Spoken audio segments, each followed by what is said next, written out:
a ação de todos. Logo, só falta uma peça para unificar todo o quadro mundial.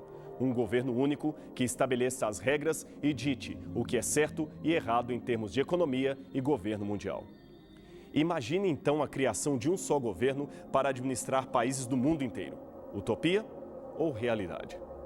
O famoso e polêmico escritor irlandês Oscar Wilde afirmou que, no que diz respeito à política internacional, se não somos profetas, é melhor não profetizar, especialmente se estamos tratando do futuro.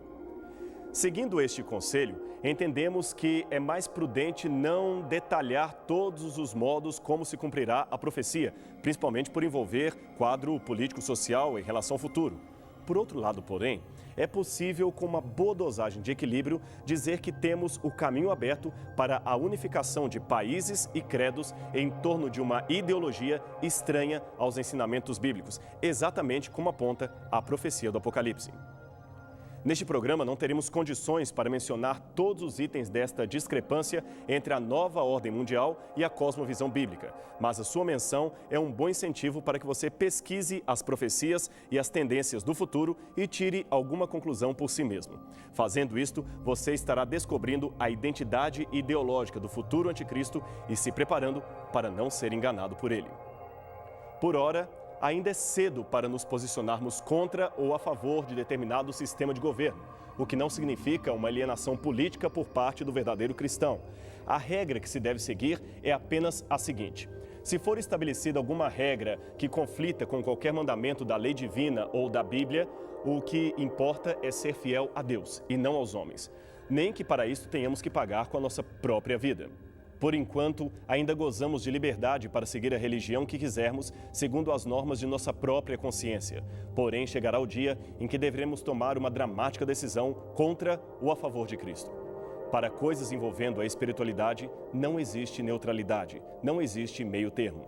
Mudando um pouquinho de assunto, mas permanecendo dentro do quadro profético de um predito fim do mundo, podemos citar também as crises ecológicas que ameaçam o planeta. Hoje, a preocupação com o fim da vida na Terra extrapolou em muito a questão nuclear ou os que estudam profecias relacionadas ao juízo final. A cada dia, vê-se o meio ambiente morrer aos poucos na progressiva destruição das florestas, na redução da água potável e no empobrecimento da biodiversidade. Segundo o Programa de Desenvolvimento das Nações Unidas, se esta situação não for rapidamente corrigida, o mundo verá decretado em pouco tempo o fim da humanidade. Só para ter uma noção, a água potável do planeta passou de 17 mil metros cúbicos de água em 1950 per capita para 7 mil em 1998. Nesta proporção, chegaremos a 2050 com uma população mundial estimada em 9,5 bilhões de habitantes, dos quais 1 ou 2,5 bilhões não disporão de água regular potável para beber. Hoje já são 132 milhões de pessoas vivendo nesta situação. Nos últimos 50 anos, a produção descontrolada de poluição quadruplicou a emissão de dióxido de carbono. Isto poderá causar, nas próximas décadas, um superaquecimento do planeta, principalmente com males provocados pela camada de ozônio que está prejudicada, aquela que deveria filtrar os raios solares na atmosfera terrestre. Se tal fenômeno ocorrer, trará em consequência o aumento de até 1 metro do nível do mar, que inundará consideráveis faixas de terra dos países e cidades que estão costeiros, permitindo o avanço das áreas desérticas. Estas são apenas algumas das muitas advertências que estudiosos e ecologistas do mundo inteiro têm feito à humanidade. Se a paisagem destrutiva não for modificada, a tendência aponta um futuro pouco digerível para a sociedade. Pelo menos é o que dizem ambientalistas do movimento Greenpeace. Há quase 2000 anos, o apóstolo João profetizou que no futuro Deus teria de acertar contas com os que cometem, dentre outros delitos, crimes contra a ecologia. Como diz a profecia, chegou o tempo determinado de sua ira, a ira de Deus, e o tempo para destruíres os que destroem a terra.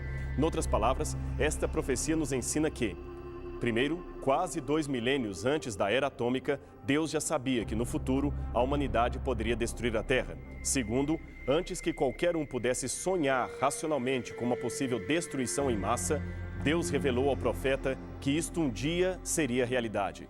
E ele escreveu tudo no livro do Apocalipse. Terceiro, segundo a profecia, antes que se efetuasse um extermínio final, Cristo voltaria, dando um basta na destruição desenfreada da natureza. Antes, porém, que este evento aconteça, o Senhor utiliza-se da própria natureza para advertir os habitantes da terra de que em breve haverá um juízo, e cada um prestará contas por tudo o que tem praticado. Todos os atos bons e ruins serão um dia sentenciados ou trazidos à tona no tribunal de Deus. Certa vez, Jesus repreendeu aos estudiosos do seu tempo porque não davam o devido valor à vinda do juízo de Deus. Ele disse: chegada a tarde dizeis, haverá bom tempo, porque o céu está avermelhado. E pela manhã, hoje haverá tempestade, porque o céu está de um vermelho sombrio. Sabeis, na verdade, discernir o aspecto do céu e não podeis discernir os sinais dos tempos? Lucas, capítulo 12, versos 54 a 56. O que Jesus queria dizer por sinais dos tempos? Que à medida que progredisse a história, todos saberiam que o dia de Deus estaria chegando. No Apocalipse, há uma importante mensagem do juízo anunciada em todo o céu. Um anjo voa e diz: temam a Deus e louvem a sua grandeza, pois já chegou a hora de Deus julgar a humanidade. Adorem aquele que fez o céu, a terra, o mar e as fontes das águas. Apocalipse 14, verso 7. Não seria o respeito à natureza uma bela forma de adorar a Deus, reconhecendo-o como o Criador de tudo o que existe? Jesus estava com seus discípulos realizando a última ceia. Era uma noite de quinta-feira e havia algo estranho no ar. O mestre dizia coisas difíceis de entender. Afirmou que seria traído por um de seus discípulos e que em breve enfrentaria a morte na cruz. Sua partida estava chegando e em pouco tempo ele voltaria para a casa do Pai. Era, portanto, um ambiente de dor e despedida. Atônitos, os discípulos pareciam não compreender os detalhes daquilo que estavam escutando. Era tão forte a dor de separar-se do mestre que, em sua emoção, pareciam que estavam bloqueados no entendimento e, para não sofrer ainda mais, pareciam querer alienar-se do que estava sendo-lhes anunciado. Percebendo o desconforto de seus corações, Jesus lhes revelou: não fiquem assim preocupados. Vocês sempre creram em Deus, creiam agora em mim. Sabem, na casa de meu pai há muitos quartos e eu estou indo preparar um lugar para cada um de vocês. E depois que eu for e terminar a preparação deste lugar, eu voltarei e levarei vocês para morar comigo, para nunca mais precisarmos dizer adeus. João 14, versos 1 a 3. Finalmente, uma boa notícia em meio a tantas tristezas. O mestre iria embora, mas não para sempre. Ele voltaria um dia para buscar os seus amigos e levá-los para morar na casa do seu pai. Não havia motivos para temor. Jesus sempre cumpre aquilo que ele diz. Havia, contudo, uma incógnita que permanecia latente na vida dos discípulos. Quando seria o momento do reencontro? Há algum tempo, no Monte das Oliveiras, Jesus lhes havia revelado a impossibilidade de saber o tempo da profecia. A Bíblia diz o seguinte com relação a este episódio: a respeito daquele dia e hora, ninguém sabe, nem os anjos, nem o Filho, senão somente o Pai. Mateus 24, verso 36. O tempo foi passando e com ele a geração daqueles que receberam pessoalmente esta promessa. Os que chegaram depois também ouviram dos antecedentes da história de Cristo e de seu futuro retorno para a alegria dos seus filhos. Alguns, no entanto, no meio do caminho desanimaram e não quiseram mais continuar esperando pelo Senhor. Parecia tão demorado que foram tentados a pensar que tudo não passava de um engano. Ou, usando um eufemismo, pensaram que Jesus resolvera mudar de planos em relação à sua volta ao mundo. Grupos separatistas começaram então a espiritualizar o tema da segunda vinda. Alguns diziam que ela já havia ocorrido, enquanto outros individualizavam o evento, dizendo que sempre havia uma nova volta de Jesus a cada momento que alguém morria. Os céticos, é claro, riam da esperança cristã e proclamavam a plenos pulmões que Jesus era um embusteiro. Veja o que afirmou o apóstolo Pedro, aliás, escrevendo também com os discípulos. Lembrem-se de que nos últimos dias virão os escarnecedores, segundo seus próprios escárnios, andando segundo as suas próprias paixões e dizendo: onde está a promessa da sua vinda? Porque desde que nossos ancestrais morreram, todas as coisas permanecem como desde o princípio da criação. Só que eles se esquecem que por muito tempo também houve céu e terra, da qual surgiu a água, conforme relata a palavra de Deus. Ora, pela mesma água, o mundo foi um dia repentinamente destruído.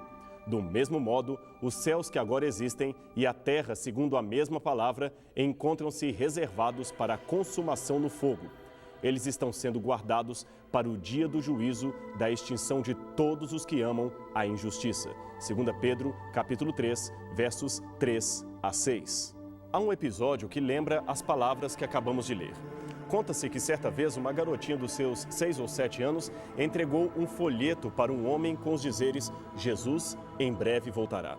Sem a menor sensibilidade para com a criança, o adulto devolveu-lhe o panfleto, soltando uma irritante gargalhada e dizendo com voz de deboche: é mesmo, garotinha? Quer dizer que Jesus está chegando? Então, quando ele vier, diga-lhe que deixei um abraço. Isto é, se ele vier mesmo. A garotinha, com simplicidade infantil, respondeu de volta: se Jesus vai aceitar ou não o abraço do Senhor, eu não sei. Mas de uma coisa me lembro: o apóstolo Pedro disse que no fim viriam homens como o Senhor, debochando da promessa de Cristo. Estes seriam então queimados e virariam cinza no dia do juízo. Desculpe, Senhor, mas acho que o Senhor tem um problema a resolver, um problemão. Segundo a Bíblia, a volta de Jesus é um evento que encerra dois sentimentos ao mesmo tempo. Para aqueles que estão em paz com Deus e amam sua lei, ela será um momento de alegria, de muita expectativa. Aquele que está por vir não é um estranho nem um exterminador do futuro. Ele é o seu Salvador e virá buscá-los para morarem com ele no seu reino eterno.